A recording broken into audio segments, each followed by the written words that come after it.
On débriefe le Zawatolk. Vous savez que je suis passé au Zawatolk. En fait, si vous ne le savez pas, allez voir le Zawatolk sur la chaîne de Dany RH. J'ai été invité pour parler avec PsychoQuack et Dany. Et on a parlé de psychologie et de psychiatrie, notamment parce que je suis interne en psychiatrie, comme je vous l'ai déjà dit sur la chaîne principale et puis aussi ici parfois. Donc on a pu parler de tout ça. C'était assez sympa. Et on a dit des choses, je pense, plutôt intéressantes. Donc n'hésitez pas à aller voir. Il y a eu plutôt 2 parties dans le live. Une première partie, du coup, on était avec Dany et PsychoQuack. Une deuxième partie où il y a Wissam qui est arrivé un peu pour débattre de psychanalyse. Cette partie, elle a fait beaucoup plus parler parce que il n'y avait pas la même ambiance. Il y avait un débat un petit peu plus masculin, on va dire, dans le mauvais sens du terme peut-être. Mais bon, moi en tout cas, ça m'a pas gêné tant que ça. Mais PsychoQuack, je ne sais pas si ça lui a plu au vu de ce qui s'est passé. Enfin bref, vous verrez et puis on va en reparler. Le but, c'est qu'on fasse un débrief avec Chris et Zoé de ce débat. Alors Chris et Zoé, on les accueille. Comment ça va, les camarades? Salut, moi ça va. Et toi Chris, ça va? Ben ça va bien, nickel, Cool. On va pouvoir reparler de ce Zawa Talk qui a été, il y a plein de trucs intéressants qui se sont dit, donc de moi j'ai ouf. pris plaisir à le regarder, c'était cool. Voilà, Ouais. let's go, Mmh. parlons-en. Ouais, Ouais, bah, je vais moi peut-être je voulais commencer, ou non, tu veux parler, Chris? non, je voulais dire, comme Zoé que c'était cool, que c'était bien produit, Mmh. bien animé par Dany. Enfin, c'était très agréable à regarder, et que tu t'en es enfin, c'était intéressant la manière dont tu l'as géré aussi, mais on va y revenir Armand, donc non, c'était vraiment une belle émission. Ouais, ouais, ouais. Bah, moi, j'ai un peu le même avis, notamment pour tout vous dire. Moi, je vais vous dire mes a priori. J'avais un a priori sur Dany, que je trouvais un peu plus froid que d'autres. Peut-être parce que c'est la personne la plus connue et peut-être parce qu'il a vécu du harcèlement sur internet. Je trouvais toujours que c'était quelqu'un, tu sais, qui va pas forcément sur Twitter interagir avec les gens, qui répond pas hyper facilement ou des choses du genre, même si on avait déjà parlé en MP un peu. Et en fait, j'ai découvert un mec vraiment super gentil. Vraiment, je trouvais qu'il était super gentil, qu'il était, ça lui tenait à cœur en fait qu'on soit là, avec Pedro, qu'il avait envie de parler de psychologie et vraiment moi j'ai découvert Dany et ça m'a donné une très bonne image de lui quoi, tu voyais que c'était pas juste, le fait, de nous inviter et puis qu'il fallait faire une émission pour faire tourner la boutique, mais qu'il était content de parler, de psychologie, d'avoir des discussions. On a parlé jusqu'à 4 heures, 4 heures et demie du mat'. Et même pour préparer l'émission, on a eu des longs échanges, téléphoniques et tout. C'était super sympa. On a parlé de philo, on a parlé de plein de choses.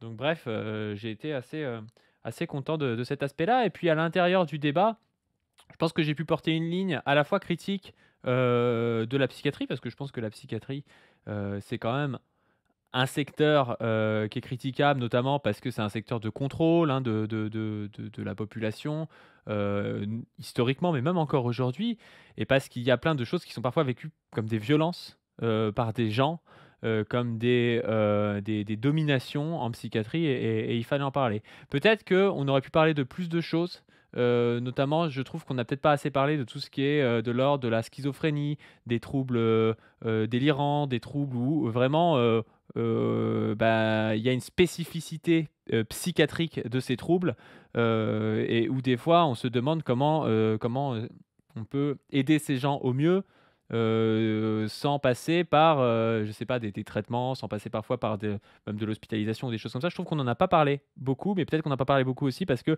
Psychoquac étant un psychologue libéral, il voit pas tellement de schizophrènes, ou de personnes délirantes. Mais il voit, surtout des personnes qui ont des dépressions, qui ont des troubles anxieux et qui ont ce genre de problèmes, là. Donc c'est peut-être pour ça aussi qu'on n'a pas fait le focus là-dessus. Donc je pense qu'on pourra en parler peut-être avec Zoé sur la chaîne, parce que moi ça m'intéresse tout ce qui touche les soins sous contrainte, donc les soins, dits, sans consentement, ce qu'on appelait avant l'hospitalisation d'office et tout. C'est vrai que c'est des grandes questions de la psychiatrie et des choses où il y avait des vraies critiques à faire, mais aussi, moi j'ai reçu des messages après, de gens qui me disaient: «Ouais, mais vous avez pas trop parlé de ça. Moi, ma mère, elle fait parfois des épisodes délirants. Quand elle est comme ça, on peut rien faire à part, bah, l'emmener voir un psychiatre et qu'elle se fasse aider, qu'elle prenne son traitement et quand elle a son traitement, elle est bien, mais quand elle arrête son traitement, en fait, ben, on reconnaît plus notre mère et on peut rien faire parce qu'elle pense qu'on lui veut du mal, par exemple, elle entend des voix et donc c'est vrai que, faudrait pas non plus nier cet aspect-là et ne pas en parler, quoi. Donc j'espère qu'on aura l'occasion d'en reparler, notamment avec Zoé sur la chaîne. Carrément, carrément. Bah, moi j'ai trouvé ouais, moi comme, je le disais au tout départ, moi j'aime bien quand on parle de santé déjà et je trouve que C'est intéressant, d'avoir, la vision de Psycho Quack a un côté un peu, tu sais, un peu Z en fait, hein, très, voilà, lecture des études scientifiques et tout. Alors je l'avais déjà dit et je leur dis, il la chaîne de Psycho Quack, c'est vraiment pour moi une très bonne chaîne de vulga, sur, la psy et tout ça et moi, c'est même, des choses, que j'utilise en ressources, en consultation, que je conseille à mes patients parfois. Et quand tu es un peu conséquent dans ta lecture, de la connaissance, actuelle en soins, en santé mentale, tu ne peux pas, faire fi, de la société dans laquelle on vit et d'à quel point elle a un impact, sur, l'état de santé des gens. Et c'est le cas pour le soin psychique, mais c'est le cas pour enfin moi je vous le dis tout le temps, hein, mais que, les diabètes, les épaules éclatées de mes patients qui travaillent dans les abattoirs et tout, ce sont aussi des maladies politiques en fait, hein. Ce sont des maladies, liées à la société et à l'organisation sociale, qu'on a et en santé mentale, c'est très vrai. Je trouve que là-dessus, Psycho Quack, il est intéressant parce qu'il a cet abord-là, de d'être un peu conséquent sur, le fait qu'on ne peut pas penser la psy sans penser la société dans laquelle vivent les gens. Et globalement, j'ai trouvé ça hyper intéressant. Moi, il y a un truc quand même, sur lequel, je trouve que pareil, ça sera intéressant qu'on rediscute et qu'on développe dessus. C'est que, tu vois, il y a tout un moment quand il présente son métier, il dit qu'il a envie de rendre service et enfin moi, en tant que soignante, je me reconnais dans cette approche-là. Moi aussi, ça a été, quand on apprend le soin, la médecine et tout ça, alors c'est encore plus vrai en médecine que dans les études de psycho, hein. Mais on a cette vision très, normée, voilà, il y a nous, on apprend la physiologie, c'est-à-dire comment fonctionne le corps entre guillemets «normal» et puis après on apprend la physiopathologie qui est comment fonctionne le corps quand c'est anormal. Et puis, en fait, quand on commence à la fois à travailler sur ces sujets et puis à voir des patients et cetera, on se rend compte qu'en fait la dénomination entre le normal et le pathologique, elle est hyper compliquée et que surtout elle ne peut se comprendre, si tu découpes la personne en organes, et que tu comprends la santé comme ça, tu as rien compris en fait et tu es obligé de le prendre Psycho Quack l'a dit à un moment, il parle du modèle biopsychosocial, c'est-à-dire de concevoir l'individu comme étant à la croisée de données biologiques, de données psycho et de données, sociaux et nous, c'est vraiment la manière aussi dont on enseigne la médecine générale actuellement. Donc tout ça, ça m'a pas mal parlé. Néanmoins, je pense qu'on est obligé, alors peut-être parce que moi j'ai un regard, très, politique aussi, sur ces trucs-là, mais de se poser la question, quand il dit: «Mon important pour moi, c'est la liberté de mon patient» et cetera. Moi, je pense que se centrer sur les besoins des gens plutôt que nos normes, c'est très bien. Et encore une fois, c'est pas que en santé mentale que la question se pose, y compris dans je veux dire, quand vous avez une radio avec de l'arthrose, sur des vertèbres du dos, en fait, on ne pose pas un diagnostic en regardant la radio. On demande à la personne: «Est-ce que vous avez mal au dos?» Qu'est-ce que ça vous empêche ou pas de faire dans votre vie? Est-ce que, voilà, ça vous met dans des situations, ça vous oblige à consommer des produits qui vous créent des effets secondaires et cetera et cetera. Donc tout ce que je veux dire, c'est, voilà, il a vraiment cette vision du soin que je partage vraiment, qui est de partir du côté, fonctionnel pour les gens, plutôt que de se placer au-dessus et d'essayer de poser, le normal et le pathologique. Néanmoins, il y a toute sa notion de moi, je veux, demander à mon patient, c'est la liberté de mon patient qui prime avant tout. Alors, sur le début de la phrase, évidemment, on peut être d'accord, mais du coup, je trouve que c'est vraiment une vision très libérale, individuelle de ce qu'est la liberté.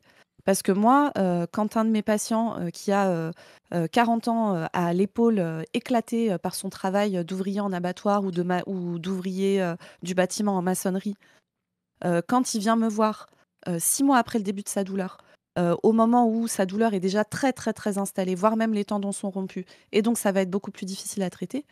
Est-ce que c'était sa liberté, de pas pouvoir venir me voir avant pour plein de raisons, de rapport à son corps, à la masculinité, au fait qu'il avait pas envie de me faire chier? Parce que moi, j'ai beaucoup de patients qui me disent ça: «Vous avez plein de travail, je vais pas venir vous embêter pour ça» et à chaque fois je dis: «Putain, si ça commence à m'embêter que les gens viennent me voir parce qu'ils ont des problèmes de santé, c'est qu'il faut que je change de boulot, hein, globalement».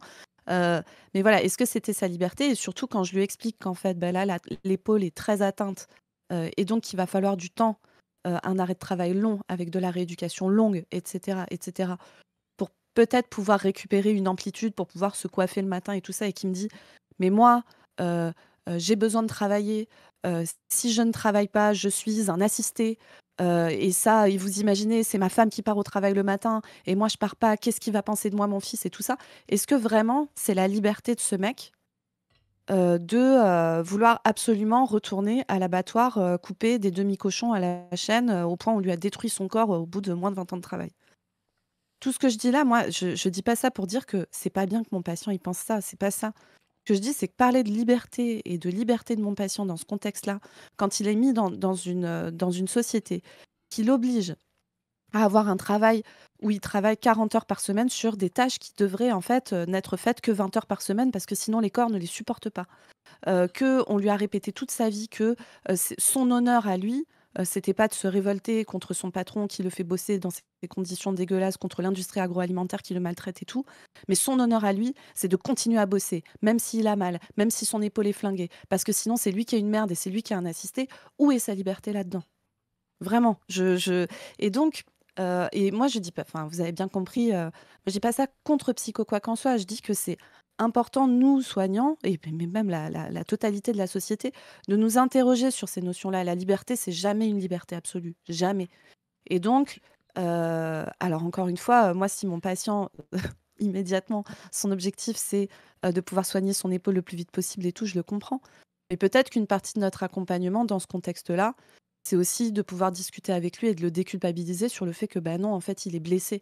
Son Mmh. travail l'a blessé, que c'est pas un choix qu'il a fait Mmh. et donc qu'en fait, qu'il reste à la maison, ça fait pas de lui un assisté de merde. En fait, c'est pas vrai et Mais tu peut-être vois, que travailler sa ouais, liberté, c'est ça aussi. juste, tu dis ça parce qu'à un moment donné, Psycho Quack, alors je l'ai repris, peut-être pas assez fort, mais peut-être que je l'ai quand même repris. Il a dit: «Moi, si mon patient, sa liberté, c'est d'être suicidaire, je vois pas pourquoi j'irais à l'encontre de lui». Ouais, Parce qu'en psychiatrie, nous, quand quelqu'un est suicidaire et alors pas toutes les personnes suicidaires, la plupart des personnes suicidaires, qui veulent il y en a qui veulent des soins et à ce moment-là, on les accompagne. Mais il y en a qui veulent pas de soins. Et ben, ces personnes suicidaires-là, si on se dit: «Il y a vraiment un risque qu'elles passent à l'acte», on peut les hospitaliser contre leur volonté, c'est-à-dire des soins sous contrainte.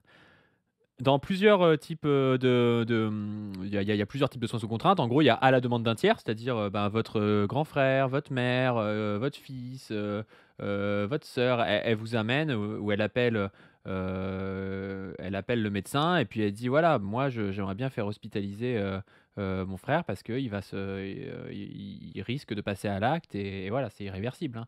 Et à ce moment-là, il y a un tiers qui demande, il y a le médecin qui évalue et le médecin, il évalue, il se dit: «Bon, bah, cette personne, oui, elle risque de passer à l'acte». Donc il fait un certificat et puis il doit y avoir un deuxième certificat par l'hôpital qui va accueillir, la personne, donc d'un psychiatre de l'hôpital psy quoi, qui va dire: «Ah bah oui, cette personne a vraiment besoin de soins». Donc ça, c'est quand ça se passe au mieux. Des fois, c'est en urgence, donc peut ne pas y avoir de tiers, peut y avoir juste le médecin des urgences qui voit une personne, il n'arrive pas à joindre sa famille, ou parfois et c'est triste parce que c'est beaucoup le cas, parfois il a pas le temps aussi, il a pas le temps de chercher, de savoir, ce qui se passe et tout et donc du coup, il va faire un certificat de soins, ce qu'on appelle en péril imminent, de soins sous contrainte en péril imminent et donc du coup, la personne va être hospitalisée, contre sa volonté en psychiatrie et puis il y a aussi, le préfet ou le maire qui peut, te faire hospitaliser avec, l'accord d'un médecin aussi. Enfin bref, il y a des manières d'hospitaliser sous contrainte des gens. Ça peut être abusif, ça peut être vécu comme une violence, mais en même temps, quand on comprend ce qu'est une crise suicidaire, bah, on comprend que la plupart des gens qui veulent passer à l'acte, c'est pas qu'ils veulent mourir, c'est qu'ils ne veulent plus vivre parce que la vie est devenue insupportable et qu'ils ont, utilisé toutes les alternatives qu'ils avaient et qu'une à une, les alternatives se sont avérées «infructueuses» entre guillemets pour les aider. Et moi, je veux juste parler, aujourd'hui, rapidement pour qu'on lui rende hommage. On a un camarade, qui est malheureusement passé à l'acte, et qui est décédé, il y a peu de temps, qui avait un covid long et qui, disait qu'il avait des douleurs, abominables et alors moi, je les avais pas vus ces messages-là, mais il a mis des messages sur Twitter comme quoi il avait des douleurs, qu'il dormait plus la nuit, qu'il était allé voir des médecins, que les médecins y arrivaient pas et en fait, moi, ce qui m'attriste profondément, c'est qu'on voit très bien ce qu'on est en réalité habitué à voir en psychiatrie. C'est-à-dire que au début, il a des douleurs, il se dit: «Ah beh, je vais prendre un Doliprane, le Doliprane marche pas. Je vais voir un médecin, ça marche pas. Je vais voir un autre médecin, ça marche pas» et au fur et à mesure, ce type ne voulait pas mourir. Mais ce type a passé, en revue toutes les alternatives qu'il pensait pouvoir avoir et il pensait que c'était les seules et au bout d'un moment, il y a plus d'alternative et il en reste plus qu'une, c'est de passer à l'acte, quoi. Et quelle est la liberté de cette personne qui est douloureuse, qui est dans une société où malheureusement on prend peut-être pas assez en charge la douleur, où malheureusement on n'aide pas assez les gens, où il dit j'ai eu un rendez-vous avec un psychiatre, mais c'était 7 jours après. Est-ce que c'est normal que les gens suicidaires aient un rendez-vous avec un psychiatre que 7 jours après? C'est aussi parce qu'il n'y en a pas assez, c'est aussi parce qu'on n'aide pas assez les gens. Et cette personne, ben, malheureusement, si on dit juste oui, mais c'était sa liberté, ouais, bah super, c'était sa liberté, ok, c'était sa liberté. On est dans quelle société en fait si quand les gens ils ont une vie tellement dure qu'ils ne veulent plus vivre, on les laisse comme ça passer à l'acte. Je trouve que c'est un manque de soins et que c'est pas être un gros autoritaire de leur venir en aide. Parce que la plupart des gens, et ça il y a des études là-dessus, la plupart des gens, une fois qu'on leur vient en aide et que par exemple ils étaient harcelés au travail mais ils osaient pas le dire, ils voulaient passer à l'acte et que nous on arrive à démêler le truc, que il y a leur famille qui apprend en fait qu'ils vont pas bien, donc que la famille va, je sais pas, faire un peu, par exemple, des tâches ménagères, vont s'occuper des enfants, que les collègues vont un peu aider parce qu'ils ont été mis au courant par la famille et tout, bah, cette personne, au bout d'un moment, elle nous remercie, elle ne veut plus passer à l'acte parce que ses conditions de vie ont changé aussi et donc ça lui a permis d'aller plus loin. Sauf que des fois, quand on est tout seul, on a la tête dans le guidon, surtout quand on est douloureux comme il l'était, notre camarade, et ben on est juste douloureux, on a juste envie que ça s'arrête, quoi, et malheureusement, on passe à l'acte, quoi. Enfin bref, je trouve que c'est quand même dangereux de dire oui, c'est la liberté de chacun de pouvoir finir par ne plus avoir envie de vivre et passer à l'acte, quoi. Sachant qu'encore une fois, moi, je vois dans quel sens Psycho Quack le dit, et je pense que lui, il le dit dans un souci humaniste au départ. Mais voilà, Moi aussi, ouais. Non, mais faut moi aussi, interroger Psycho Quack, cette c'est pas le personne. problème, c'est vraiment Mais, Voilà. un super gars. Mm. mais moi, t'avais fini, pas du. Oui, vas-y, Ouais, vas-y. vas-y. Non, mais moi j'ai eu la même interrogation. Enfin, vous imaginez bien. En plus, c'est des sujets dont on parle souvent tous les trois. La liberté, le consentement, etc. En fait, moi, j'ai très bien compris ce que tu disais, Zoé, sur Psycho Quack. Effectivement, tu vois bien qu'il y a une volonté il y a une volonté effectivement humaniste, mais qui reste dans une épistémologie très bourgeoise.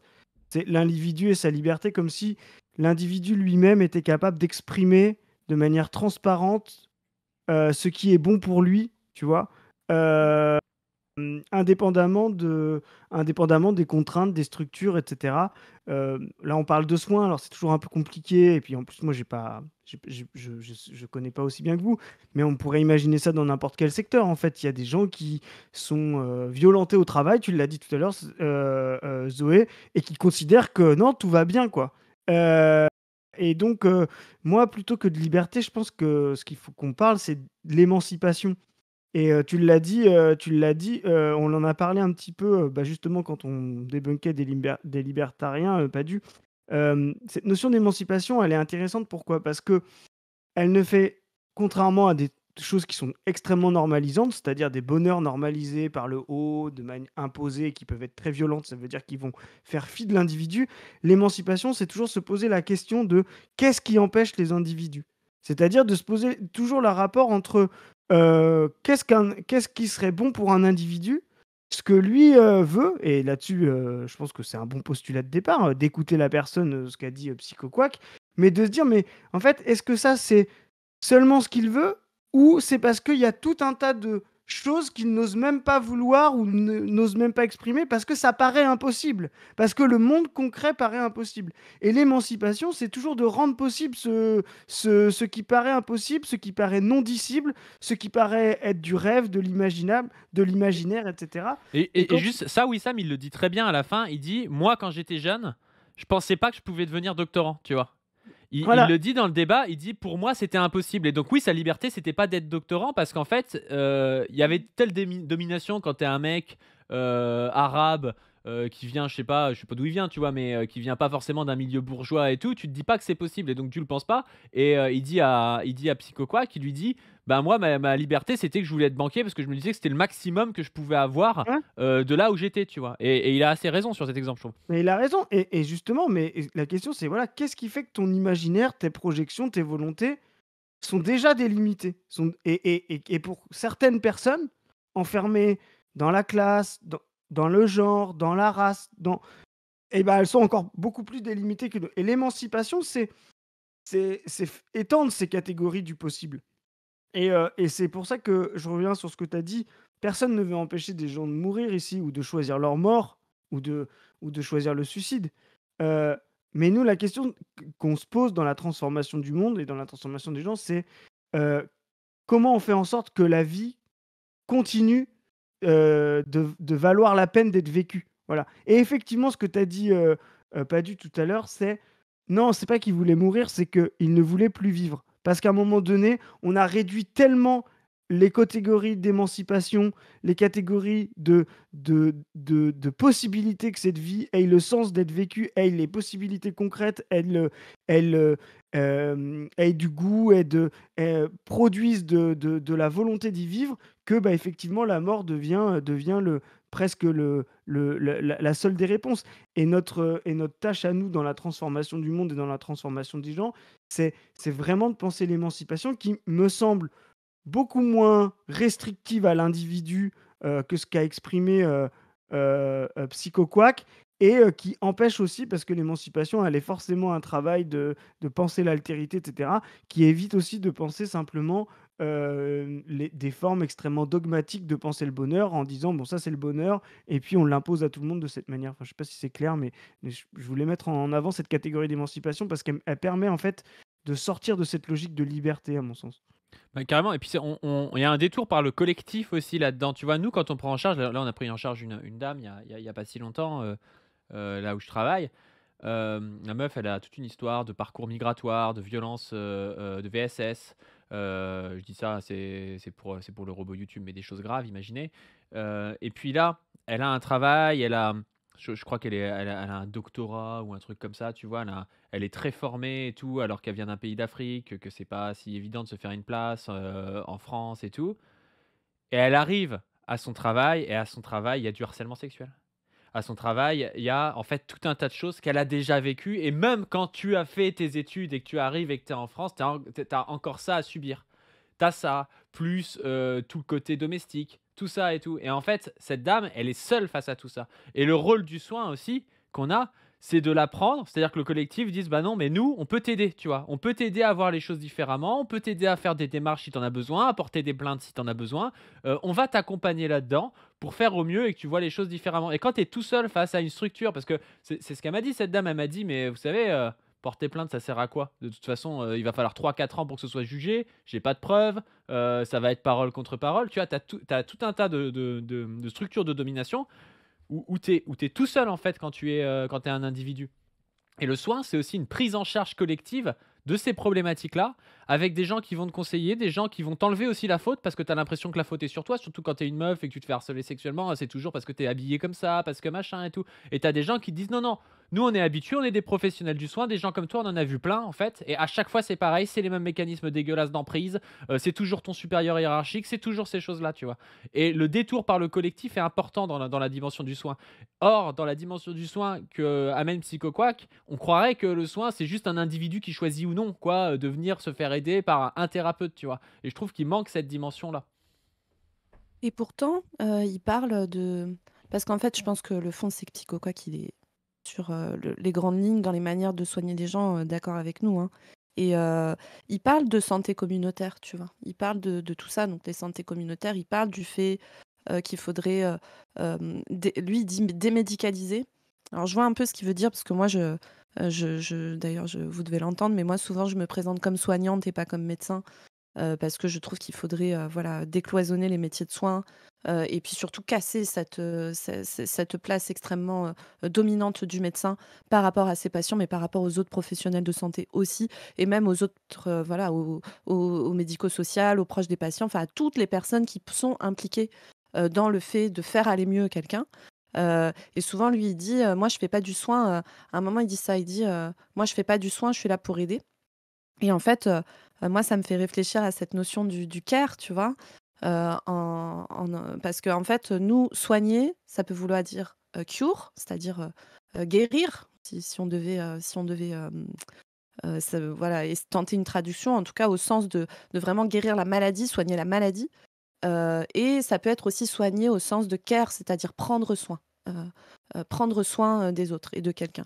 Et moi, cette notion de care, elle a été utilisée en politique, je trouve, d'une manière qui était très dépolitisante, justement, avec un truc très, voilà, le care, on va prendre soin de la planète, La douceur, heu, Marie Toussaint. voilà, la douceur, et cetera. C'était beaucoup comme ça, alors que moi, je trouve que, il faudrait qu'on arrive à se réapproprier, cette notion de care, de prendre soin, heu, qui est en fait une manière de dire: «Oui, nous assumons que notre projet politique, son son objectif, le truc le plus important, c'est qu'on fasse du collectif entre nous pour prendre soin les uns des autres et pas uniquement, sur un terme de soignant professionnel pour soigner une maladie et cetera, mais prendre soin globalement. Quand on parle, voilà, moi, quand j'essaye de parler un peu de famille, de périnatalité et tout, je trouve que justement, ce qui nous manque, dans notre manière de penser, l'arrivée des enfants dans la société et comment on élève les enfants, c'est de remettre du collectif dedans. Pourquoi les jeunes parents se retrouvent aussi seuls? Alors il y a plein de choses qui l'expliquent, de transformations que le capitalisme a fait à notre société et tout ça. Et justement, un projet politique pour moi, de gauche, c'est d'aller penser ça. Comment on prend soin tous ensemble, comment on remet du collectif là-dedans, comment quand, des proches à nous, accueillent un bébé, que ça soit notre famille, nos amis, on pense une société où il est normal de se libérer du temps pour que beaucoup de gens aillent auprès d'eux, sur, des choses qui peuvent être différentes, soit aider pour des tâches domestiques, soit donner des conseils, soit libérer, du temps pour d'autres choses et tout ça. Se libérer du temps pour qu'on prenne soin les uns des autres et ça, c'est profondément politique parce que ça veut dire penser notre temps de travail, parce que ça veut dire, penser le fait qu'il n'y a pas que les soignants qui doivent s'occuper, de ces moments-là de la vie et en fait, on n'a peut-être pas juste besoin d'avoir une sage-femme qui passe une fois à la maison, peser le bébé. Peut-être qu'on a besoin de beaucoup plus et que c'est voilà, c'est ce qu'on appelle prendre soin, quoi. Mais Ouais, surtout ouais, je qu'en suis plus, d'accord. Vas-y, Chris. non, mais c'est intéressant parce que j'ai souvent fait des critiques à David Graber sur, sur ses analyses, mais c'est quelqu'un qui a essayé aussi de penser, et ça c'est intéressant chez lui, le concept de caring class. C'est-à-dire quand il essaye de trouver du sens un peu aux choses et de la valeur concrète aux choses, il essaie de développer ça, justement, ce que tu disais, tous ces métiers du soin, etc., mais de manière beaucoup plus large même que le médical, en fait. Et oui, il y a quelque chose d'assez profond là-dessus. Tu parlais tout à l'heure de le mot anglais, en fait, cure, qui est en français, on l'a, hein, tu sais, curatif, quoi, Oui. qui est curé, quoi, qui est vraiment réparé, et qui a même un côté un peu saniste, en fait. Après, le care, je suis d'accord qu'il est dépolitisant dans le sens où souvent, se prendre soin est souvent vu comme, tu disais tout à l'heure, pas une forme de conservation. Tu sais, on faire attention de ne pas y toucher, essayer un peu comme une espèce couver quelque chose, tu vois? Le mettre sous cloche et cetera. Alors qu'effectivement, il y a un sens profondément politique dans le care à prendre soin, c'est aussi maximiser les potentialités de quelque chose.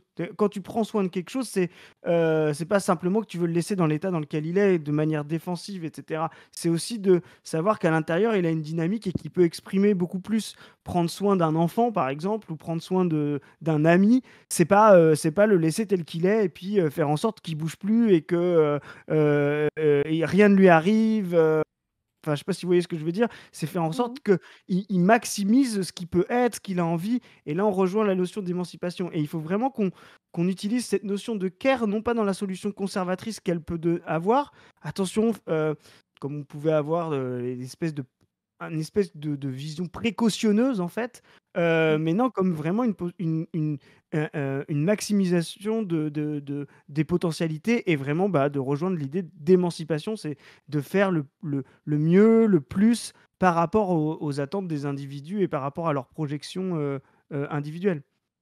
Mais oui, parce que c'est très visible d'ailleurs dans l'écologie, tu vois ça?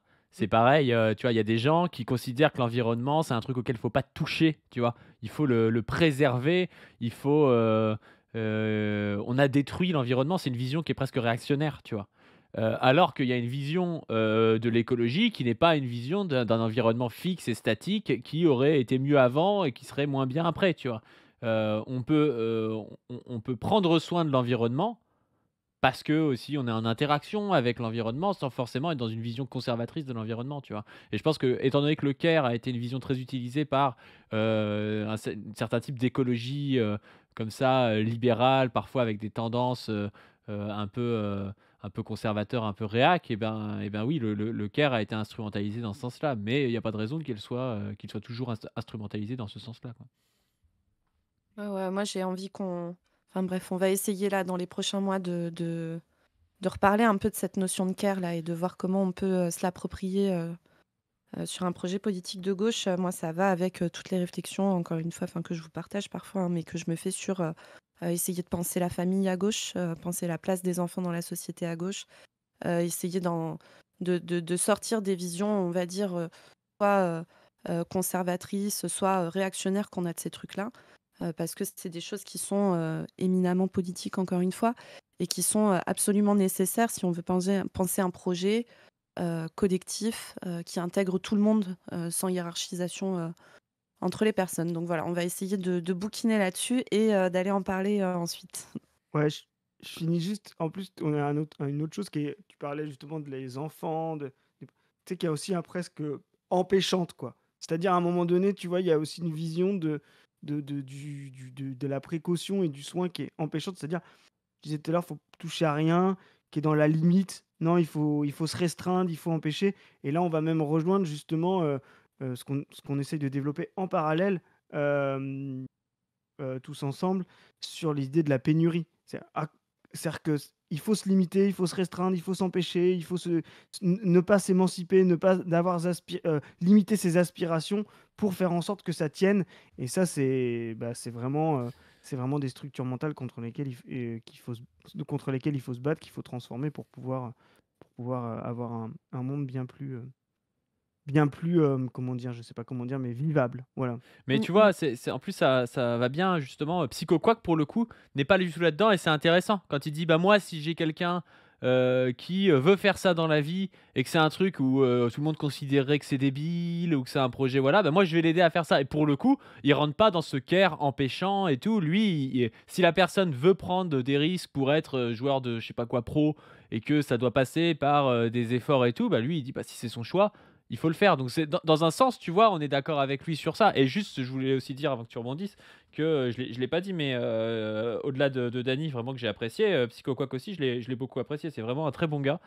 En fait, tu vois les gens de bonne foi, tu vois. C'est quelqu'un de bonne foi. C'est quelqu'un qui peut avoir des limites sur le plan politique, de mon point de vue. Tu vois, peut-être que lui, il penserait que j'ai des limites sur le plan psychologique, j'en sais rien, tu vois. Mais par contre, c'est quelqu'un avec qui tu peux parler et qui reste ouvert. Ce que justement, j'ai pas forcément vécu avec beaucoup de Z, parce qu'il y a beaucoup de Z qui se cachent derrière la zététique en disant non mais j'ai raison, en fait c'est prouvé par la science, tu vois. Et Mmh. ben Psycho Quack il est pas là-dedans, il est pas dans le bah non mais mon avis en fait c'est l'avis scientifique et il n'utilise pas la science comme étant quelque chose qui va le légitimer pour dire que lui a raison et pas les autres quoi. Non mais C'est assez cool. On en parlera dans une seconde capsule peut-être parce que là ça fait c'est déjà pas mal de faire une capsule là-dessus. Zoé voulait faire 2 capsules, elle a raison. Mais quand on va parler du débat on a avec toujours raison. Wissam, tu vois, ben, qu'est-ce qu'il a fait Psycho Quack après le débat? Il est allé lire Frantz Fanon, tu vois? Ouais, C'est c'est clair. quelqu'un de bonne foi, c'est quelqu'un, tu lui demandes, tu lui dis: «Bah, ça, c'est intéressant», bah, il va le lire et puis il te dit: «Ah bah, ouais, ça j'ai aimé, ça j'ai pas aimé» et tout et c'est pas tout le monde qui fait ça, quoi. Non, mais en plus, moi, je voulais dire, rebondir, un truc qui j'ai pensé quand tu as commencé à en parler, Zoé, puis après, j'étais dans mon truc sur l'émancipation, puis là, tu m'y fais repenser, pas dû, tu sais, moi, j'ai trouvé une notion de coaching un peu. Je sais pas comment on pourrait écrire ça, tu sais, dans la façon dont il parlait de, bah, moi, il a un projet, donc je veux essayer de l'accompagner et moi, j'ai trouvé ça, plutôt sain. En fait, on a une vision, je trouve, un peu, bah, effectivement très, marchandisée, et cetera, du monde du coaching. Moi, je comprends que ça marche, en fait, dans notre époque un peu compliquée, un peu en crise, cette idée de coaching parce qu'elle a elle a un effet qui est quand même, où, et Dany, il en parle. Tu sais, il en parle dans votre débat. C'est assez précis quand tu sais, il dit: «Bah, ouais, mais il y a un coach qui vient et puis qui te dit: "Faut que tu fasses un effort" et puis, en fait, tu as l'impression de te battre contre toi-même, mais en fait, ça te fait du bien et tout» et moi, je vois aussi la façon dont tu parles souvent, Zoé, c'est vraiment intéressant dans les parcours de soins, de pouvoir avoir, une boucle réflexive entre l'attitude des patients vis-à-vis des médecins, l'attitude des médecins vis-à-vis des patients. C'est-à-dire d'avoir un processus collectif d'accompagnement, c'est-à-dire où, bah, oui, effectivement, et ça, il exprime bien, Psycho Quack, le soigné, je ne sais pas si on dit ça en termes de en termes de le patient, voilà, lui, il a quelque chose qu'il veut combattre. Le médecin ou le groupe de médecins l'accompagne, de soignants l'accompagne, et en même temps, eux, ça leur permet de repenser leurs pratiques et du coup, moi, je trouvais qu'il avait cette approche un peu coaching qui pouvait être déstabilisante, mais que je trouve intéressante parce que cette idée de coaching, c'est pas simplement, comme on disait, de vouloir rester dans ce que tu es, d'accepter en disant voilà. C'est aussi de se dire bah non, bah peut-être que à l'instant T, voilà ce que tu veux, mais on va en discuter, on va travailler ensemble, on va essayer de transformer et ta vision et enlever un petit peu de barrière, enlever un petit peu de flou dans cette vision pour voir si c'est vraiment ça, si c'est un peu différent, comment on s'en rapproche ou pas. Et là, il y avait il y a un vrai aspect collectif là-dedans et je trouve que ça, c'est des perspectives qu'il faut garder. Ouais. Après, pour finir juste sur ce qui a été dit, bon, vous aviez peut-être vu, mais avant le débat, on avait fait une petite caps où on parlait voilà, du fait de conventionner les psychologues libéraux avec la sécurité sociale ou pas. Badu et moi, on avait avancé Psycho Quack a la même position que l'immense majorité de sa corpo psychologue libérale, c'est-à-dire de refuser le conventionnement avec la sécurité sociale. Nous, on avait apporté des arguments avant. Lui, il a répondu des choses qui étaient assez intéressantes, et notamment de dire que en fait, il refusait par boycott, parce que, la manière dont, le remboursement était proposé par la Macronie, le pouvoir macroniste actuellement, était une manière qui était pas du tout satisfaisante, très excluante pour beaucoup de patients, et cetera, et cetera. Alors, moi, je suis persuadée que Psycho Quack est sincère quand lui dit ça, que lui, il serait ultra chaud pour un remboursement, en totalité des soins, des psycholibéraux, mais que le cadre qui est proposé par la Macronie ne lui convient pas, et ça, je l'entends. Mais la réalité, c'est que c'est pas le cas des syndicats majoritaires de sa profession, en fait. Sinon, ils auraient demandé le conventionnement dans de bonnes conditions, etc., depuis très longtemps, depuis des décennies, ce qui n'est pas le cas. En fait, ils ont refusé depuis très, très, très longtemps. Et moi, pour vous dire une petite histoire, c'est un truc qu'on retrouve chez les médecins libéraux. En fait, les professions soignantes libérales ont quand même, du fait de leur position sociale, d'être dans leur petite entreprise, etc., et d'avoir un intérêt à pouvoir fixer eux-mêmes leurs prix et tout ça, sont dans des positions qui, de fait, se percutent avec l'intérêt général des patients. Et donc, ils ne peuvent pas avancer à visage découvert. Ils ne peuvent pas dire clairement quels sont leurs objectifs. C'est pour ça que vous avez des médecins, quand ils demandent la consultation à 50 € par la Sécu, ils ne le font pas en disant: «Moi, j'ai envie de gagner plus d'argent et de voir moins de gens». Ils vous disent pas ça, parce que vous imaginez bien que ça passe pas. Donc ils vont dire: «Ouais, comme ça j'aurai plus de temps pour m'occuper des gens». Ils sont jamais vraiment honnêtes, et encore une fois, là, je parle pas de psychoquac, je parle des soignants libéraux en règle générale, et des syndicats majoritaires dans ces professions, et particulièrement des médecins. Donc, nous, en médecine, il y a quelques années, il y avait une question du tiers payant généralisé, c'est-à-dire que, par exemple, les complémentaires santé nous versent directement la part, les 30% là, sur la consultation, qui sont réglés par votre complémentaire. Et les médecins d'un coup ont été vent debout contre le truc, et c'était là, et moi j'étais étudiante à ce moment-là, et je passais mon temps à les entendre dire des trucs d'énormes droitards tout le temps, que gna gna gna, les cotisations sociales c'est de la merde, et quand même il y a des gens c'est des assistés, trucs et machin, et après tout, si les gens ils payaient aux urgences, on aurait moins de gens qui font, enfin voilà, que des trucs et là vraiment je vous passe des trucs qui sont bien, bien, bien, bien moins audibles, hein, que surtout de venant de J'imagine. gens qui sont censés prendre soin des êtres humains. Bref, et donc tout d'un coup, là, ils étaient pour le 100% sécu, ouais, les complémentaires santé, c'est la privatisation de la santé et tout. Mais j'étais: «Mais attendez, mais waouh, waouh, waouh, depuis Il y quand?» a une douille. Les mecs, c'est devenu des léninistes, quoi. C'est quoi le délire, en fait? Et en fait, quand on regardait en sous-texte, ils utilisaient ces arguments-là, la privatisation de la santé, et cetera, parce que c'est des trucs qui passent, en fait, hein, dans le public, pour au final refuser de ne pas être payés directement par le patient, parce que ça leur faisait perdre leur statut libéral. C'est-à-dire le fait que c'est moi qui suis payé directement, je gère mon petit commerce, et du coup, je n'ai de compte à rendre à personne, parce que je fais ce que je veux. Après, si on est très honnête avec Psycho Quack, il y a un truc qui dit aussi dans les négociations entre les psychos et l'assurance maladie, qui est que l'assurance maladie, dans les négociations, se comporte d'une manière relativement dégueulasse, que ce soit avec les kinés, avec les psychos, avec les infirmières, et que par contre, avec les médecins, c'est le tapis rouge. Mais vraiment, je vous rappelle, les gars, que j'ai été augmentée de quasiment 25%. Je l'explique dans une capsule qu'on a sortie il n'y a pas longtemps. Nous, on a obtenu des trucs de zinzin, hein, c'est-à-dire des augmentations tarifaires de fou, avec quasiment aucune contrepartie. Je veux dire, quelle profession, actuellement, payé avec de l'argent que nous mettons tous en commun pour nous payer quelque chose d'absolument nécessaire, arrive à obtenir ce niveau-là d'augmentation sans aucune contrepartie en retour, alors qu'on fait déjà partie des 5 à 10 de la population les mieux payés. C'est parce qu'on est Quel l'élite. Bah, c'est parce qu'en fait, on a une force de frappe et un pouvoir politique incroyable dans cette corpo.